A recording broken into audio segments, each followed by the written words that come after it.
Друзья мои, всем привет! Добро пожаловать ко мне на канал. Меня зовут Виктория. Я уже села снимать видео и вспомнила, у меня же есть такая красивая блестяшка от Нюкс, которую мне, кстати, подарила Ульяшка. И я решила, что надо ее нанести. Она будет очень хорошо смотреться. Всем советую. И если вам вообще нравятся вот такие штуки, я, конечно, не везде наношу, а вот на вот эти вот части люблю нанести. Вот. Но вообще, конечно, опасненько. Опасненько, потому что, сами понимаете, она может краситься. Но она отстирывается, если что, она хорошо отстирывается. Вот. Очень красиво. Она еще увлажняющая. Приятно, ненавязчиво пахнет. Ее можно смешать потом с каким-нибудь таким ароматом, который на тему загарных. Точнее, крема от загара. В общем, красиво. И еще вот этот чокер, это тоже дело рук Ульяшки. И теперь у нее есть свой канал, Ульяна Ситник называется. Тут напишу название. Если вы вяжете, если вы хотели научиться вязать крючком, классные вещи на лето. Кстати, у нее сейчас очень много видео выходит с какими-то вещами на лето. Чокеры. Не забудьте подписаться на мой телеграм-канал Victoria Day Life. Я там рассказываю про Испанию, про парфюмы, делюсь личным, сокровенным. Присоединяйтесь. И мой промокод 10 Victory на рандеву. 10% скидка на все, суммируется со всеми акциями. И, друзья, у меня такая произошла ситуация. Я решила потратить свои бонусы, которые там накопились, и заказать на рандеву кучу решила пробников заказать, всего необычного, интересного. И в конце оформления заказа я забыла вот там нажать кнопочку, чтобы списались бонусы. Представляете? И я, значит, оформляю, все списываются деньги. И тут до меня доходит, что я это сделала. Звоню тут же на рандеву, на их общий номер, и объясняю ситуацию. И представьте, в общем, я в невероятном шоке и восторге от этого сервиса. Мне сказали, нет проблем. Да? Вообще могли бы сказать, ну, сама ты курица. Нет. И я хочу сказать, что это не потому, что да, они знают, что я блогер и так далее. Они не знают, это просто оператор. Они не видят там по заказу, кто я. Операторы, ну, они не могут знать всех блогеров. И она мне говорит, нет проблем, давайте мы сделаем так. Мы ваши вот эти вот бонусы вас спишем, да, со счета, а деньги на эту сумму мы вам вернем на карточку. Я говорю, ну, хорошо. Значит, кладу трубку, думаю, ну, будут эти деньги еще идти, наверное, несколько дней. Но нет. Через 15 минут деньги возвращаются. Я, конечно же, прям в приятном шоке. Это обещала рассказать про средства для волос. Если вы про парфюмерию хотите, то сразу переходите по тайм-кодам, там все будет. Так вот, я вчера у себя в Телеграме я распаковала посылочку и обещала рассказать про эти средства. Первое – это средство для того, чтобы укладывать кудрявые волосы. Средство от бренда, который называется Lola from Rio, или точно так же я встречала Lola Cosmetics. По-моему, даже где-то я видела на Wildberries какой-то сайт мне вылезал. Озон. Ну, в общем, где-то я видела этот бренд. В общем, мне очень нравится этот бренд. Это уже второе мое средство. И первое средство я в предыдущем видео показывала, если не смотрели. Вот оно. Это протеин. Реально очень круто. Он впитывается в волосы. Если у вас плохие, секущиеся, пористые волосы, сухие, поврежденные из-за окраски, еще из-за каких-то обстоятельств, это реально их спасает. Он впитывается. Он не лежит пленкой. Его, кстати, не нужно смывать. И он точно так же работает, как термозащита, защита от соли, солнца и так далее. Классное средство. Я уже половину точно использовала, может, уже чуть больше. И вот заказала себе такой текстурайзер. Господи, как у меня язык уже меняется. Текстурайзер я заказала, друзья мои. Вот. И тоже классно работает. Но, естественно, только для волос, которые склонны виться. Вьющиеся волосы. У меня, если их вот так не укладывать, они у меня просто вот таким вот одуванчиком таким торчат, и очень это выглядит неухоженно и некрасиво. А тут, посмотрите, видите кудри? И если укладывать, например, пенкой, да, фиксирующей, то она может подсушивать волосы, и тогда, да, кудри сформируются, но будет вот такой пушок в большом количестве вокруг тебя, такие инопланетные рожки во все стороны. Ну, мне тоже не особо это нравится. А вот это, правда, текстурирует, не сушит волосы. Они, видите, такие подвижные, легкие. Видите? Прям очень круто. И еще я вчера не успела засушить голову и поехала на велосипеде. Ветер в лицо. Ветер от того, что я быстро двигаюсь на велосипеде. И я думала, я когда доеду, у меня просто, кудри не сформируются, и я вот опять этим одуваном буду ходить. Нет, вы представляете? Прям вот он как будто помогает, если волосы вьются от природы, он помогает им вот этому завитку еще лучше сформироваться. Рекомендую. И средства. Это уже могу рекомендовать для всех. Двухфазный кондиционер для волос.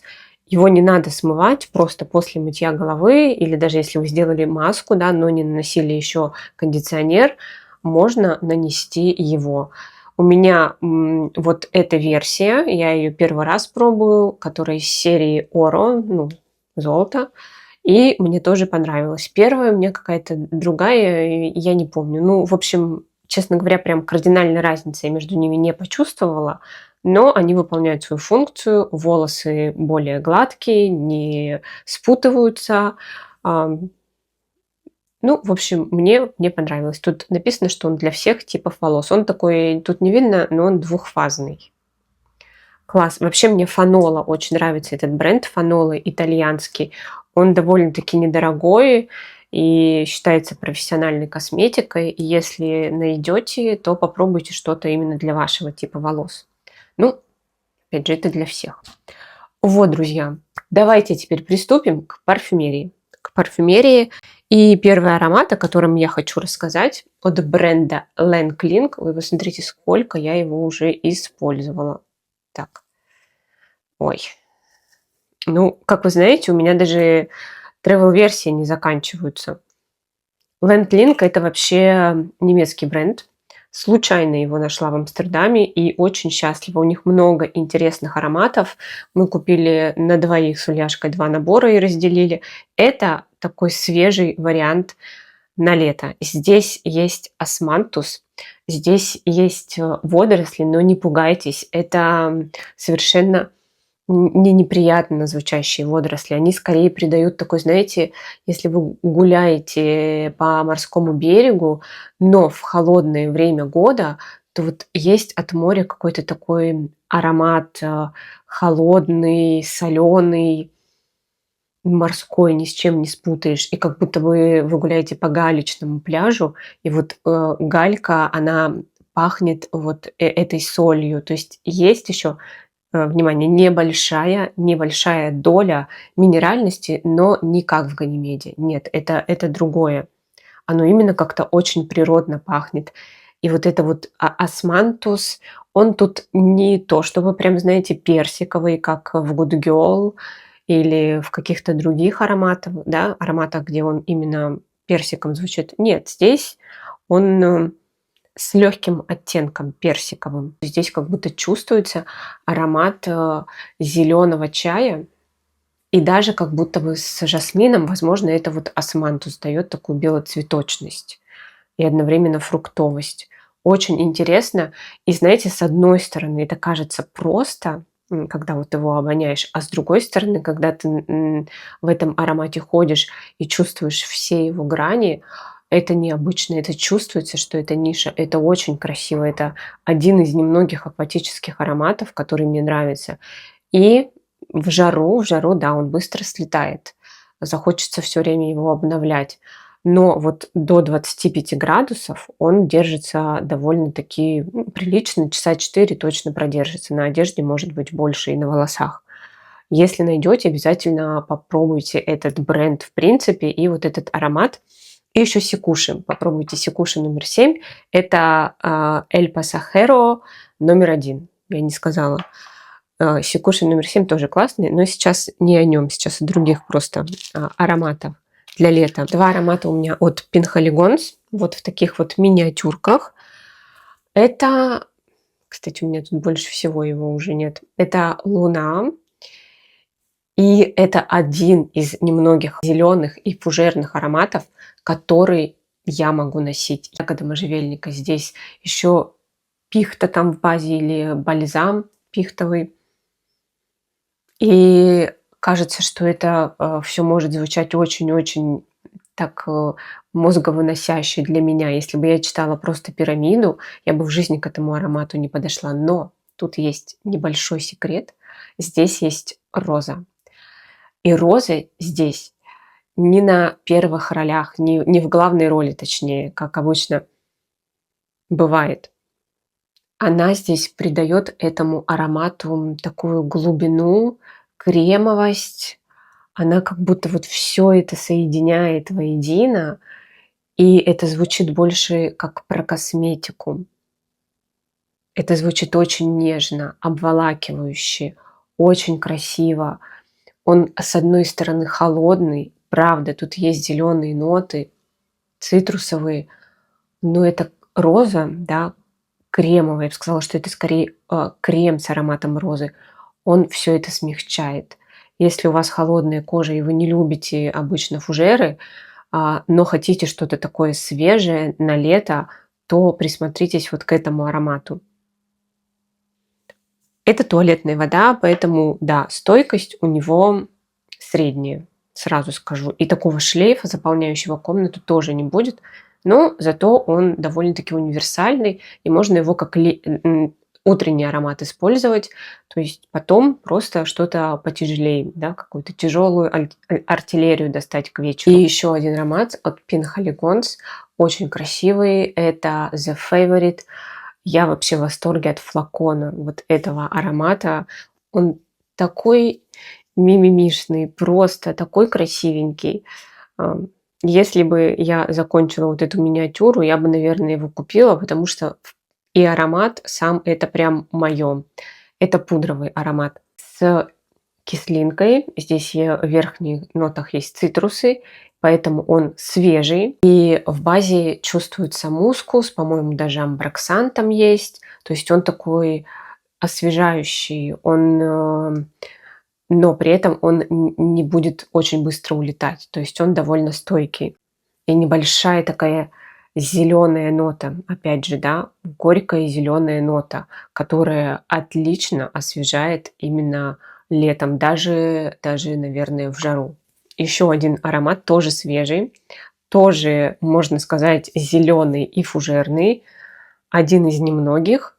Здесь есть, опять же, секрет, благодаря которому аромат смягчается. Это инжир. Мякоть инжира.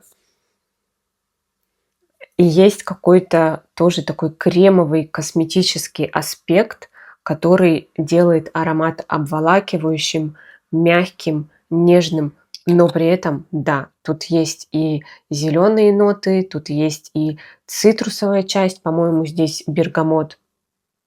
И довольно такой ощутимый бергамот. Древесность есть в базе. Не помню, есть ли тут амброксан, но что-то вот такое, может, белый мускус, что-то вот такое прозрачное в аромате присутствует. Даже немножечко напоминающее молекулярное что-то. Но мне очень нравится, что он нежный и такой... Он и мужчинам, конечно, подойдет, но вот это такой фужер, который и женщинам очень-очень хорошо сядет и будет на них по-другому считываться, больше такой нежной свежестью, свежей нежностью. Так, еще один аромат, который я рекомендую именно летом. В принципе, он тоже универсальный, но лично у меня рука тянется к нему летом, даже в невыносимую жару. Это аромат от Синонимов. У него такой кофр выдвигается, раз, достаем, и здесь аромат, который называется Balait Running Mandarin. Это, кстати, экстракт да, чтобы вы понимали. И он правда, правда очень хорошо держится, но он еще и довольно-таки диффузный. Тут есть Исаи Супер, то есть аромат такой холодный, очень он красиво шлейфит. Ну, и зимой, конечно же, да, но летом это просто спасение. И мандарин здесь для меня вот очень-очень натуральный. И вместе с Исой Супер почему-то, да, это звучит очень натурально. Здесь эта молекулярная часть, она как будто бы просто усиляет вот этот вот самый мандарин. Мне, кстати, он почему-то вот в этой интерпретации не напоминает про Новый год, а он у меня вообще заякорился с моим днем рождения в том году, который мы праздновали в Мадриде. И я этим ароматом поливалась. Вы видите, это я столько использовала. Я просто вот ка каждый час к нему подходила, хотя он еще был на мне, но мне хотелось вот еще эту свежесть заново ощутить, потому что было очень жарко. У меня, конечно, день рождения в такое неудачное для Испании время, прям адская, жара. У меня 27 июля день рождения. Жара к этому моменту просто на пике находится. Там еще август, да, но август уже весь на этом пике. Но к 27 июля вот именно набирает. Это ужасно, ужасно, это жара. Нет. Это моя любовь. Это моя просто любимая, любимая жасмина. Это моя любимая жасмина, друзья мои. Познакомьтесь. Жеромом Унуэ. Здесь в верхних нотах ананас, но я его почувствовала скорее как фруктовость, такую более абстрактную, да, и почувствовала именно в теплое время на ветру, вот в шлейфе. Это было прям красиво. Также здесь есть жасмин, здесь есть сандал, но ни в коем случае не рассольный сандал. Скорее, это сандал из такой, скажем так, классической школы, но, друзья мои, аромат звучит современно. Его сравнивают с самсарой, еще раз повторю, если вы уже не первый раз это от меня слышите, ну, с пониманием отнеситесь. Я хочу, чтобы до всех эта информация дошла. Это не похоже на старую школу. Это очень современно звучит. Это абстрактно, это непонятно. Это даже кажется мне, да, вот как будто это что-то молекулярное, потому что когда я говорю жасмин, он тут не яркий. Нет, нет. И вот эта вот фруктовость, это аромат скорее больше относится к ароматам чистоты, куда, согласитесь, самсару, ну, вообще нельзя отнести. Самсара – это такой, очевидно, древесно-жасминовый парфюм, и даже, можно сказать, ванильно-древесный. Здесь есть сладость, но опять же, да, я вот не чувствую тут такую прям очевидную ваниль, как в самсаре. Я уже говорила, что если бы в какую-то группу отнести ароматов по настроению, да, то я бы отнесла в ту, где будет находиться Pure Poison от Dior. Но, опять же, ни в коем случае они не звучат одинаково. Хотя там тоже белые цветы, мускус, тоже есть, по-моему, кстати, сандал. Ой, ну боже мой, ну это просто аромат, который меня до слез принимает. Я не знаю, он вот в нем нет чего-то экстраординарного, как, кстати, в Госа, моем любимом. Но он настолько женственный, он настолько вот прям как за душу меня берет, как будто бы это душа во флаконе такая очень нежная, очень хрупкая, невесомая. Это потрясающий аромат. Все, я не буду. Я прям не могу, правда, прям до слез меня принимает этот аромат. Ну, давайте перейдем к чему-то веселому и беззаботному. Это манго. Манго, Ананда манго, господи, скажи мне, давай прочитаем полностью, Вика, с выражением. Ананда рояль манго Микалев, версия нектар. Почему-то на фрагрантике версии нектар нет, только парфюмерная вода. Потрясающий манго, довольно натуральный, с небольшим таким аспектом хвойным, но он прям не сказать, что бросается в нос, в глаза, куда в нашем случае. И он потом скорее звучит как такой кремовый аромат. И здесь есть ноты малины. Мне написала одна моя подписчица в Телеграме, подписывайтесь на Телеграм, Виктория Day Life, что ей этот аромат вообще как малиновое варенье. Вот и все. Она говорит, не могу, мне малиновое варенье, я манго не нашла. И я стала чувствовать тут и малиновое варенье тоже, и мне это очень нравится. Но оно вот лично на мой вкус не сладкое, не приторное, оно с кислинкой. Скорее даже для меня это вот малина, перетертая с сахаром, но сахара не так много. То есть я этот аромат ношу, вот у нас сейчас уже 25-26, и очень красиво открывается, очень такой нежный, мягкий шлейф, потому что это все-таки версия нектар, и очень хорошо держится. Я в нем на велосипеде ездила, это такая хорошая проверка для стойкости шлейфа. Он очень хорошо держится, очень хорошо. Он не будет громко, да, звучать. Есть в нем, кстати, вот эти вот зеленые ноты освежающие. В общем, это красиво. Это красиво, но я вам рассказала про вот это мнение специально, да, чтобы вы понимали, что есть еще и другое прочтение этого аромата. Вслепую не берите. Не берите. Звучит мое описание довольно безобидно, что-то может не понравиться, но да, есть такое мнение.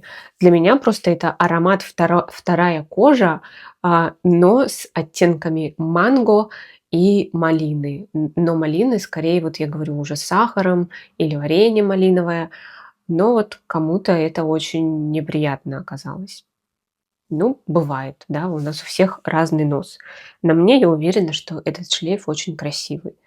Ну, вообще такое бывает, когда мне даже может нравиться шлейф, да, который от человека, но я сама не могу на себе это носить. Тут один аромат от HFC, не помню его название. Мой муж вот проходит мимо меня, я говорю, а что у тебя такое потрясающее? А я понимаю, что у него не может быть ничего того, чтобы он не взял из моей коллекции. Или я сама не отдала, решив, что это больше в мужскую сторону. Он говорит, ну ты что, ты же мне его и отдала. И я говорю, да не может этого быть. Ну, я понимаю, о каком он аромате говорит.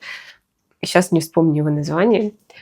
И говорю, ну он же деревяшками такими пряными, специевыми звучит, а на тебе какими-то приятными, такими округлыми цитрусами с древесным таким свежим подтоном. Оказалось, что да, это тот самый аромат, который я просто на себе не смогла вынести. А на нем потрясающе красивый, дорогой шлейф. Так что это часто случается. Ну, конечно, еще восприятия разные. Вот я и скажу об этом опять. Альдебаран. Альдебаран просто потрясающий аромат с точки зрения, как его по-разному все чувствуют.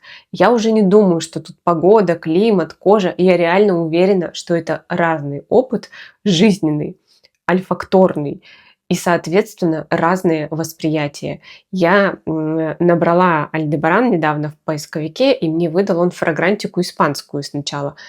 Там 2 отзыва всего. Потом я зашла в русскоязычную, и у меня просто не было времени дочитать до начала вот этой вот ленты на фрагрантике. Отзывов просто миллиард. И я думаю, что те, кто считал этот аромат не хайповым, что он не станет хайповым, что он слишком странный, они, я думаю, сами не ожидали, что так может получиться. Вот эта его странность и неоднозначность вкупе с тем, кто его сделал, да, и в каком бренде родило вот этот хайп, эти ссоры, эти конфликты. Там люди, правда, ссорятся прям вот по этой ветке, они уже друг другу начинают какие-то гадости писать. Я на фрагрантике такое очень редко встречаю, чтобы люди начали вот друг с другом ссориться по этой ветке. Потрясающе, друзья мои. Просто драматургия, конфликт, все дела. Альдебаран молодец. Так, я хочу вам рассказать об этом аромате. Это у меня вот Левантин. Вот Левантин. Это аромат, который Eau de Cotton Guerlain. Опять же, для меня вот он только летний. И, кстати, это из той серии ароматов, которые можно наносить на ткань, специально для этого изобретено. Да, да, для этого уменьшили, по-моему, спирт тут в меньшем количестве, но и сами ароматические вещества, ну, чтобы это не оставляло следов, я так понимаю, на одежде. И название eau de coton означает, что это именно для хлопковой ткани. Здесь красивые нероли, очень свежие, но при этом нет в них вот этого аспекта крема для бритья, который иногда отпугивает. И чувствуется сразу же, ну вот мне, да, и флёр де оранж. Ну, то есть такой аспект взят, который кому-то может даже флёр де оранжем казаться, кому-то 100% нероли. Но к базе аромат начинает запудриваться, он становится послаще, ну, ни в коем случае не приторным, нет, именно ну, немножко более округлым он становится, очень красивым, пудровым. Тут чувствуется, что это аромат Герлен. И, по-моему, даже его сравнивают, но я сейчас в этом не уверена, по-моему, его сравнивают с L'Instant Magique, именно вот этой пудровостью. Но все-таки они, конечно, разные. Да, они разные. Но у него хорошая стойкость. Несмотря на то, что там сократили, да, стойкость у него вполне себе нормальная. То есть есть ароматы, которые заявлены парфюмерной водой, но стойкость у них намного хуже. Как, например, вот у этого аромата. Это парфюмерная вода такая абсолютно 100% без всяких там сокращений. Но нет, он быстрее слетает, но это обоснованно. Здесь очень много цитрусов, а цитрусы, они очень любят улетать. А здесь все-таки к базе аромат пудровый, и это лучше держится. Даже там что-то не сокращай. Мой следующий аромат это V6, это розовое сердце, да, как его называют. Тут у меня еще написано Ecstasy, Map of the Heart. Вообще весь флакон какими-то названиями исписан. На фрагрантике одно название, в другом месте другое.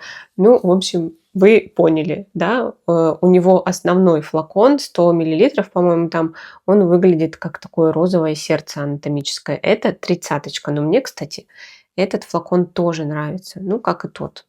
Надо признаться. И тут у него еще такая красивенькая, очень красивенькая, вот как печать. Ну, очень красивый флакон. Если бы я не знала, что есть то сердце, я бы была прям на 100% довольна. Но то сердце мне тоже хочется в коллекцию. Так, все, давайте к самому аромату. Вот сейчас, когда на улице весело, радостно и солнечно, очень хочется вот этих вот кислых северных ягод. Здесь мне лично чудится либо рябина, либо брусника, то есть такая кислая, терпкая, с горчинкой ягода. И я думаю, что это может давать сумах, такой ингредиент там в пирамиде, который может вот этот аспект ягод давать аромату. Но удивительно, что это в базе, да, то, как это маркетологи бренда написали, но чувствуется прям при старте. Я начала со временем тут чувствовать такую пудровую желтоцветочность. Здесь есть цветочный блок, который состоит из жасмина, ириса, дрока и нарцисса. И я вот это чувствую как просто такая абстрактная желтоцветочная пудра. Это красиво. Ну, это как будто бы, да, вот этой пудрой посыпали вот эти вот ягоды.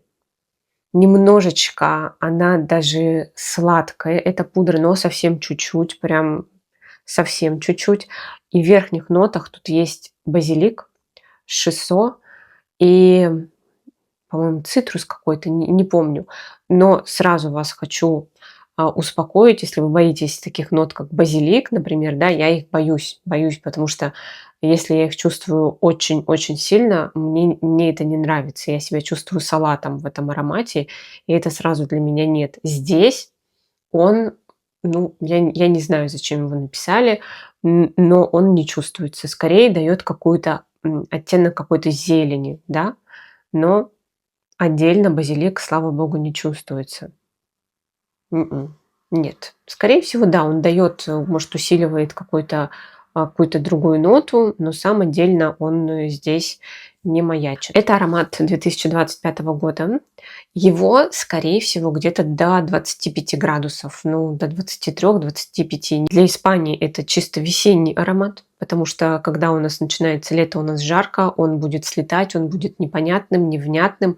А вот до этой температуры он очень красивый. Это аромат про жасмин и туберозу одновременно. Хотя называется жасмин фрик от бренда Room 1015. И так интересно, я чувствую здесь то громче жасмин, то громче туберозу. Вот как-то они так переплелись, что просто поворачиваются то одной, то другой гранью ко мне. Но стартует здесь все манго. Да, надо сказать, что старт здесь именно манговый, похожий, но самым таким рафинированным аспектом, самым красивым и приемлемым на манго-манго от Монталь. Ну, то есть для меня это довольно-таки натурально звучит, но очень ярко и очень красиво. Еще с новой версией My Way, Иланг-Иланг, по-моему, она называется. Не знаю, почему Иланг-Иланг, там, правда, тоже все стартует манго. И его сравнивают. Но я вот решила, что пока я буду пользоваться вот этим отливантом. Кстати, кто живет в Испании, эти отливанты мне прислала Саша. Напишу тут ее инстаграм. Она именно по Испании делится своей коллекцией и отправляет именно по Испании. Поэтому, если вы искали, то вот, пожалуйста, оставлю еще ссылку в инфобоксе. В общем, она мне прислала, и именно это было уже вот сейчас к концу весны. И я решила, что сейчас доношу. Скорее всего, возможно, осенью закажу себе этот аромат, потому что здесь мне кажется, что он и зимой будет хорошо, и весной, и осенью. Вот летом, к сожалению, начнется жара, и, конечно, это уже все. Это уже будет не так красиво. Но, ну вот если бы я жила в Питере, для меня это был бы скорее летний аромат. Манго. Манго здесь звучит в первую очередь, и поэтому это очень-очень так по-летнему, очень радостно, весело, позитивно, солнечно. И, кстати, на рандеву есть travel-версии. По-моему, там нет отливантов, но travel-версии там точно есть. Поэтому, если что, то вы знаете, где найти. Так, что еще? Вот. Да, это не то, что что-то прям необычное, но эта версия, мимо которой я миллион лет ходила, это Alien от Mugler в туалетной воде. Стартует бергамотом. Ярким, очень солнечным, очень таким освежающим бергамотом. Потом присоединяется жасмин, в базе кашмиран, который держит, скорее всего, эту конструкцию, но отдельно вот я его не чувствую. Очень много цитрусов, поэтому эта версия, она больше на лето, не душит, не сладко, не приторно, очень-очень красиво. И для меня это очень классный летний аромат. Единственное, что тут у нас, опять же, да, это будет слетать. Это будет слетать, когда будет жара. Но в Питере я бы это носила именно летом. Так, еще один аромат. Много-много ароматов сегодня, да. Это Ван Клиф, ванильная орхидея. Когда я заказала этот аромат, я думала, что здесь будет прям такая яркая, громкая ваниль, потому что есть в названии слово ваниль. Но нет, это скорее ванильная пудра с таким свежим зеленым аспектом, и как будто бы здесь есть то ли корень фиалки, то ли корень ириса. Здесь какая-то вот такой аспект свеженапечатанной глянцевой продукции есть, глянцевого журнала. И он вот на таком стыке между, да, есть немножечко ванили, то есть аромат, он сладкий, сладковатый даже, да, не сладкий, а именно сладковатый, но в то же время есть такая освежающая пудра. И я как человек, который не может на себе носить, ну, на моей холодной коже некрасиво смотрится вот чисто холодный аромат. Мне надо, чтобы было тепло в нем где-то, сладость хотя бы чуть-чуть, даже в жару. И вот на мне этот аромат очень красиво смотрелся и смотрится в теплое время года. И просто у нас уже тепло, и я его вот сейчас могу носить. И есть еще в нем такой аспект, который напоминает какое-то уходовое средство. Очень женственно, очень красиво. Я, честно говоря, не знаю, выбрал бы мужчина какой-нибудь себе такой аромат. Мне просто кажется, что нет. Мне кажется, что это наша территория, женская, что им бы не захотелось так пахнуть. Но я могу ошибаться. Еще один аромат. У меня он пока не флаконен. Это аромат. Это аромат от бренда Санта Мария Новелла. Давно хотела туда попасть, потому что я вижу очень часто флакончики, их очень красивые флакончики, у лайфстайл-блогеров. Но у парфюмерных вообще практически не встречаю. И на самом деле я понимаю, почему. Потому что, ну, не сказать, что там какие-то супер необычные, супер интересные ароматы, хайповый, модный, популярный. Наверное, поэтому мы обходим стороной. Но вот я зашла, и мне очень понравился аромат, который называется «Ирис». И флакон его понравился, и то, как он звучит. Он, с одной стороны, ну, ирис и ирис. Что мы ирисов с вами не видели? Я вот прям сама с собой шла, размышляла, потому что маленький флакон 50 мл стоит 160, а 100 мл там уже 200 с чем-то. А тут, как бы поймите, тут ирис, ну такой пудровый немножечко ирис. Тут такая мыльность есть, скорее всего, здесь нероли, флёр де оранж, может быть, фрезия, ну то есть какие-то белые цветы. И он вот звучит, с одной стороны, пудрой ирисовой, а с другой стороны, таким, ну, дорогим, но мылом. Вот, в общем-то, и вся история. Но здесь есть что-то такое, что пересекается с Красной Москвой. Ну, Красная Москва такая ядреная достаточно, там кориандр такой задаст жару, пряная, стойкая, громкая. И свежий не назвать. А это именно свежий аромат. Именно свежий. И мне нравится. Мне нравится его и флакон. Там смешная была ситуация в магазине. Я тут вам присоединю видео. Я хотела снять флакон, а продавщица так в него схватилась, так в него вцепилась. Пришлось прям вырвать у нее, чтобы снять его еще с другой стороны, показать вам красоту этого флакона. В общем, борюсь тут я. Вот. Ну, продавщица там, конечно, была вообще не очень. То есть по мне видно, что я очень заинтересованный человек, что я все хожу, все спрашиваю, а она как-то, я не знаю, она как-то в своем магазине как будто бы не ориентировалась. Такая, ну вот, еще к ирису я сама подошла. Я говорю, а вот давайте мне вот ирис еще попробовать. В общем, обратите внимание на ирис и напишите мне, как вы относитесь к этому бренду. Нравится он вам, не нравится, пробовали что-то у него или нет. Друзья, видео получилось очень большое, но я была очень рада вас видеть. Надеюсь, что и вы меня. Обязательно пишите комментарии, пообщаемся. Я вас всех целую, обнимаю. Обязательно будьте счастливы. До следующей встречи. Всем пока-пока.